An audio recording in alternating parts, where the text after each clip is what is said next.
They say grief shows you who your real family is. I say grief shows you where the cracks were long before the walls collapsed. It was April when my father died. The garden had just started blooming again, white dogwoods out front, the old camellia bush by the gate, and the rose bushes behind the kitchen that he and I had planted when I was 15. He always said those roses were tougher than they looked. He could have been talking about me. That morning I woke up to silence. No coffee brewing downstairs. No distant sound of classical music drifting from his study. Just the echo of birds outside and a stillness I hadn't known in years. I walked barefoot out to the garden, still wearing his old flannel shirt over my nightgown. The grass was cold. Dew clung to my toes. The roses looked wild, almost untended, even though I'd been pruning them all season. I knelt down by the roots of the largest bush, the one he always said had the best view of the sunrise. I was just about to trim a yellowed leaf when something caught my eye beneath the soil. A stone flat and oval-shaped out of place. I brushed it aside, and there it was. A sealed envelope wrapped in wax paper. My heart didn't race. Not yet. Not until I saw the handwriting. It was his. Sharp. Decisive. To Elise. Open only if they come. I didn't open it, not right away.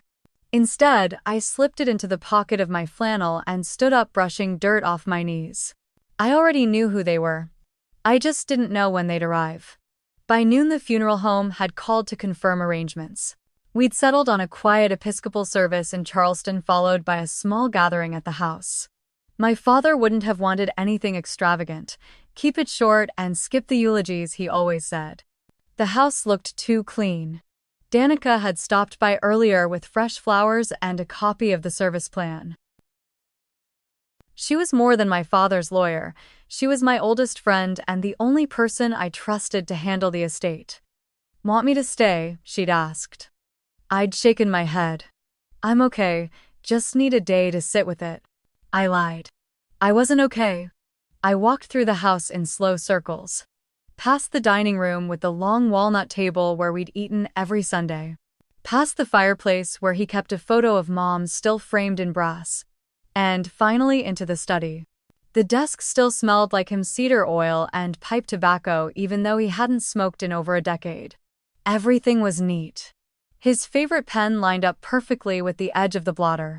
The chessboard on the corner of the desk frozen mid-game. Black queen in danger. But it was the drawer that caught me. The bottom one to the left. It had never been locked before. I tried it.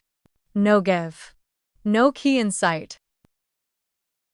I stood still for a moment, hands still on the handle, then slowly sat down in his chair. The cushion sighed under my weight. The envelope in my pocket pressed against my ribs. I took it out and opened it. Inside, a single line written in black ink. They will come, Elise. Not because they deserve it, but because they think they do. Folded beneath the note was a brass key. I didn't cry, not yet. I looked out the window. The roses were trembling in the breeze, but the sky was clear.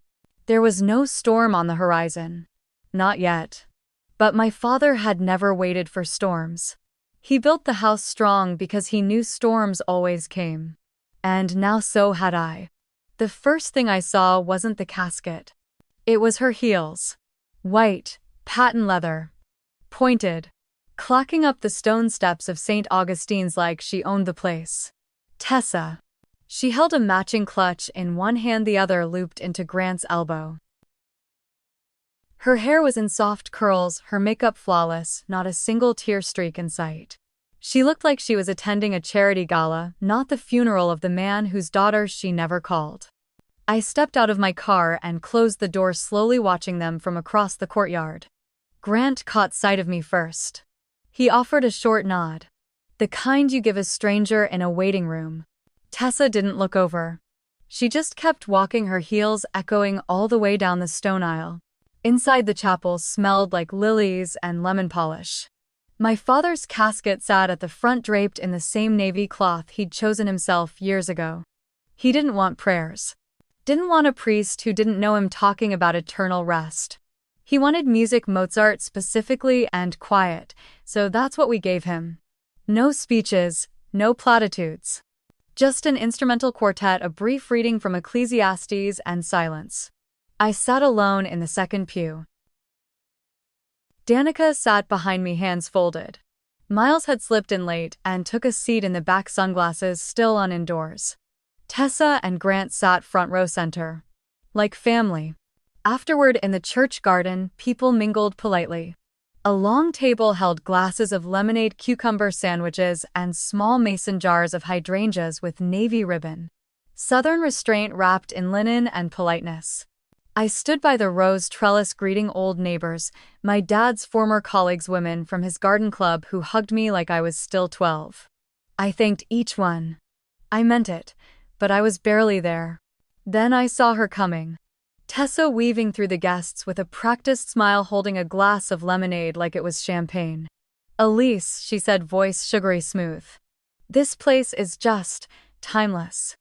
I blinked. She gestured toward the backyard, her eyes tracking the tall oaks behind the estate. "It must take so much to maintain it. Grant and I were just saying it could use some updating, though. Don't you think?" I said nothing. She tilted her head, that perfectly innocent expression curving into something sharper. "We were hoping to do a little walkthrough next week. Nothing invasive, of course. Just to get a feel for the space. Before we make any renovation decisions." And there it was. She didn't flinch, didn't smile wider or speak louder. She just delivered the line like it was already agreed upon. I stared at her for a beat too long. Then I set my glass down and walked away. I found Danica by the gate talking with a cousin from Atlanta. She took one look at my face and excused herself. "She just came up to me," I said quietly, "and asked when they could tour the house." Danica exhaled slowly. "Of course she did." She used the word renovations. Danica didn't flinch. She reached into her bag and pulled out her keys. "Let's go," she said. We opened the drawer. Now. The ride back to the house was silent. No radio. No small talk. Just the weight of two women who'd buried someone too important to cry for yet. At the door I paused. Looked back toward the chapel, still visible down the road, its steeple catching late sun. Then I stepped inside. And locked the door behind us. Danica followed me to the study. She didn't ask where the key came from. She just waited while I pulled the envelope from my coat pocket. The brass key glinted in the light. She nodded once. "You ready?" I took a breath. "Number, not really." But I said yes. It didn't creak, it clicked. Like a chess piece taking its rightful place. Danica and I stood in silence as the drawer slid open. It was heavier than I remembered, probably weighted with files. But all I saw first was the envelope. It was cream-colored, thick. The kind of stationery my father kept in a locked cabinet, used only for final words and legal statements. I didn't reach for it right away. My hand hovered. Danica nodded gently. "It's yours." I opened the envelope. Inside, a single page, handwritten in my father's neat, uncompromising script. "If you're reading this, then they've already circled." I knew they would. People like her always do. "You're not here to fight. You're here to outthink them." So here's what I left behind. Underneath the letter was a brass key smaller than the first and a USB stick labeled simply Whitmore Contingency. Danica didn't ask questions. She slid the USB into her laptop, eyes scanning the desktop calmly, like she'd done this 100 times for other families with messier endings. I knew better. She'd never had a client like Franklin Whitmore. The screen lit up. Folders. Subfolders. One labeled Tick Clause. Danica clicked. Trust Integrity Clause. Drafted 6 months before his death. Witnessed. Notarized. Filed with the firm. She read aloud. In the event of any attempt to contest, coerce, or otherwise manipulate the testator or beneficiaries, she paused, looking at me. This clause automatically voids all claims made by offending parties. Upon evidence presented and verified, their shares are legally revoked. My breath caught. Danica kept scrolling. It also states that if the acceptance documents are signed before the evidence is revealed, the clause activates retroactively. No reversals. He'd written the trap into the contract. I sat down slowly. The chair beneath me gave a soft creak. Outside, rain had started. Light at first, barely brushing the windows. Danica opened another file. Photos. Surveillance shots time-stamped clear as day. One showed Tessa in a parking garage handing a manila envelope to a suited man.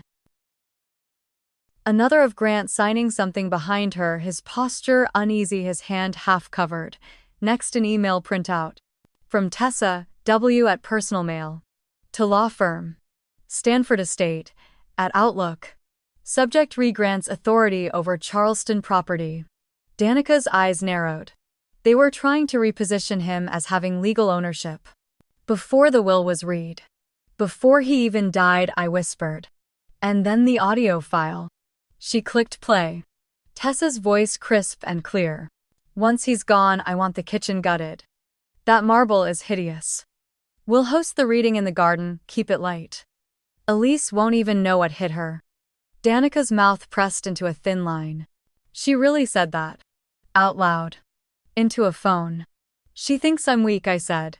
Because I didn't scream at the funeral. Because I didn't react. She thinks silence is surrender, Danica said. Just then the doorbell rang. We froze. I glanced at the clock. 8:05, 2 p.m. Danica stood moving toward the front hall. I stayed in the chair, heart quiet but solid. She returned with a familiar shape behind her. Miles. He looked tired.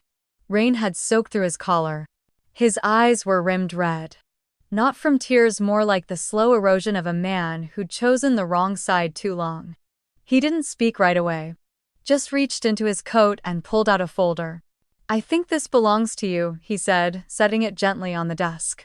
Danica opened it. Inside, a copy of a sworn statement. I was supposed to sign it tomorrow, Miles said. They offered me $75,000 to say Dad wasn't mentally competent when he changed the will. And you didn't take it, I asked. He looked at me, then down. I almost did. But I remembered what he said to me. That day at the hospital, he didn't ask me to defend him. He just said, protect your sister. If you still can. I nodded once. Miles sat down across from me. I want to help. Whatever you're planning. I turned toward Danica. She didn't blink. We don't confront them yet. No, I said. We let them come to us, Danica said. And when they sign, I added, we show them what they signed into. Outside, the rain picked up. Inside, we sat still. My father once said chess wasn't about the queen or the king, it was about patience. I never understood that until now. Tessa wanted it filmed. She called it archival transparency. Said it would be meaningful for the family to have footage of the will being read. She even hired a small media team, 2 camera operators in navy polos, 1 girl with a drone license, and a clipboard full of shot lists. It's what Franklin would have wanted, she told the others, wearing a soft cream blouse and pearl earrings like she was hosting a luncheon, not circling a prize. No one questioned her. They rarely did. I said nothing. Let her plan the lighting. Let her pick the seats. Let her angle the cameras toward her best side. She had no idea she was directing her own undoing. The room had been rearranged for the occasion. Living room chairs set in a gentle semicircle. Silver trays of iced tea and shortbread cookies on the credenza. A glass vase of white lilies by the fireplace. Everything elegant, controlled, just like her. Grant sat to her right, clasping a water bottle like it was a lifeline. Danica stood by the old oak desk, her files neatly stacked. Miles lingered near the window, silent. Watching. Shall we begin? Danica asked, not looking at anyone in particular. Tessa clasped her hands together and smiled for the cameras. Yes, she said sweetly. We're ready. Danica cleared her throat and opened the file. The last will and testament of Franklin Whitmore, she began, her voice calm but firm, filed and witnessed per state law, dated 6 months prior to his death. She continued reading. Donations to 2 environmental organizations. A scholarship fund in my mother's name. Then, to my daughter Elise Whitmore, I leave 60% of my remaining estate, including sole custodianship of the Whitmore family residence and all its contents. No reaction. Not from me, not from them. Tessa sat straighter. Danica didn't pause. To Grant Whitmore and Tessa Whitmore, I leave a combined share totaling 40% under the following terms. There it was. Tessa blinked slowly, then smiled. She reached out and touched Grant's hand. I told you, she whispered. I heard it. So did the cameras. Danica turned the page. However, she said louder now, a conditional trust integrity clause was added by Mr. Whitmore 3 days before his passing. Grant looked up. Tessa's smile wavered. Danica continued. This clause stipulates that acceptance of any portion of the estate is contingent upon a full review of financial and personal conduct by all named beneficiaries. There was a pause. You mean background checks? Tessa asked, voice thin. Danica raised an eyebrow. More thorough than that. She turned to me. Miss Whitmore, have the files been prepared? I nodded. Danica gestured to Miles, who walked over to the media station. He handed the technician a USB drive. Tessa's brows pinched. What is that? The part you didn't direct, I said quietly. The screen behind the fireplace came to life. A still frame appeared, Tessa in a parking lot handing an envelope to a suited man. Next, another still, Grant signing a document half turned away from the camera. Then emails. Highlighted text. Dates. Grant shifted in his chair. Tessa leaned forward, her smile replaced with something flat. Danica kept her eyes on the screen. These materials were gathered under authorization by Franklin Whitmore. They contain evidence of attempted legal coercion, fraudulent claim alignment, and undisclosed external partnerships involving the estate. What does that even mean? Tessa snapped. It means, Danica said evenly, you signed your rights away the moment you agreed to this distribution and did so under false pretenses. But that clause, Grant began, was already active, Danica cut in. It required one thing to trigger your signatures. I looked directly at Tessa. She looked at me like she just realized I wasn't standing in the shadows. I was standing right in front of her. And I hadn't raised my voice once. You knew about this, she whispered. I didn't answer. The camera team kept filming. No one told them to stop. Danica gathered the papers slowly, then added, final certification of clause revocation will be filed this week. Effective immediately, Grant and Tessa Whitmore are no longer legal beneficiaries of this estate. Tessa stood fast. Her chair scraped loudly against the floor. This is a setup, she hissed. You set the table, Danica said, still calmly. We just brought the receipts. Tessa looked at the cameras. Turn those off. Cut everything. This is not legal, this is personal. No, I said finally. It's both. She looked stunned. Like she hadn't expected me to speak. Behind me, Miles crossed his arms. The room was silent. Except for the low hum of the recording equipment, they'd signed everything. On camera. My father's plan had been simple, let them believe they were safe. Then press play. The footage didn't lie, it never blinked. Even as Tessa paced like a caged cat in the corner of the living room, whisper, yelling at Grant, tugging at the pearl earring that had started to come loose. Even as Danica stood calm, composed, holding her file like a courtroom gavel. Even as the screen behind her rolled through the remaining clips my father had requested. Clips Miles had stored, timestamped, archived. Clips that showed exactly who she was. There she was on screen, Tessa in our backyard 6 months ago, standing at the edge of the koi pond. She was laughing into her phone. I can't believe she still thinks she's getting the house, her voice crackled through the speakers. She sipped from a glass of wine. Honestly, she was never built for this life. Too soft, too sentimental. Then she added almost too casually. Once Franklin's gone, it'll all be ours. Just let me handle Elise. Grant froze in place. Danica didn't move. Tessa turned sharply toward the screen like she could will it to go black. It didn't. Next clip. An email pulled from Grant's work laptop. Subject line: trust restructuring options. Below that, a full thread detailing how Tessa had inquired about forcing an early sale of the Whitmore house to prevent misuse of assets by the dependent daughter. They had planned it down to the signature. One email later, Tessa's message to her lawyer. She's not family. Just a shadow. I didn't flinch. Miles didn't either. The only sound in the room was the soft whir of the drone footage. A slow, rising aerial view of our house from 3 months ago, dated the day after my father's will was signed. They had hired someone to fly over it, measure it, plot it. The same day they'd smiled in my face and offered to renovate together. Danica waited until the last image faded before closing her folder. She turned to me. Elise, per your father's instruction, you are the sole uncontested beneficiary of the Whitmore estate, effective immediately. I nodded once. Tessa took a shaky step forward. This is madness, she said, voice pitching. This was edited. Manipulated. That clip, that was a private call. Recorded on property. Your husband did not yet legally own. Danica replied smoothly. You're going to let her take everything. After all I've done for this family, I turned to her. You did a lot, I said softly. And the camera saw all of it. Tessa's face contorted into something unfamiliar. Something not even Grant recognized, because he stepped back. This is revenge, she spat. You think your father would be proud of this? I didn't speak. But Danica did. Actually, she said, reaching into her folder, he left something for this moment. She held up a small envelope. My name on the front in his handwriting. I took it, tore it open. Inside, a single card. Let truth do what grief can't. I folded it, slipped it into my pocket. Tessa stared at me like she didn't understand what just happened, but she did. She knew. Because this was the first room she hadn't been able to decorate in her image. The first room where her voice didn't control the edit. The first time her charm broke like thin ice over deep water.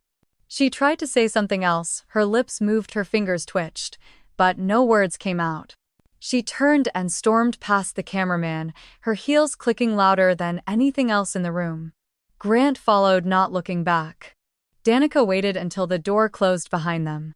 Then she turned to me. Would you like me to stop the recording? No, I said. Let it roll. Because this wasn't about punishing her.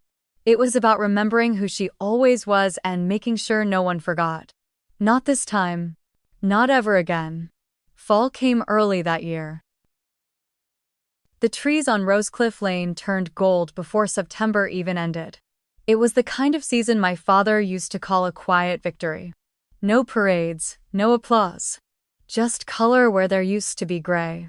I hadn't seen or heard from Tessa since the meeting. Grant sent a half-hearted email asking if he could pick up a few things from the basement. Danica handled it. The locks had already been changed.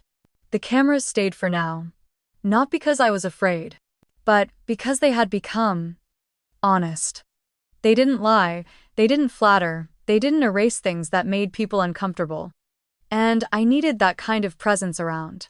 The mornings were colder now. I wrapped myself in my dad's old sweatshirt, the gray one with the fraying sleeves, and drank tea on the back porch he built with his own hands. The koi pond rippled softly in the wind. The fish were slow now, waiting for winter. Like me, I think.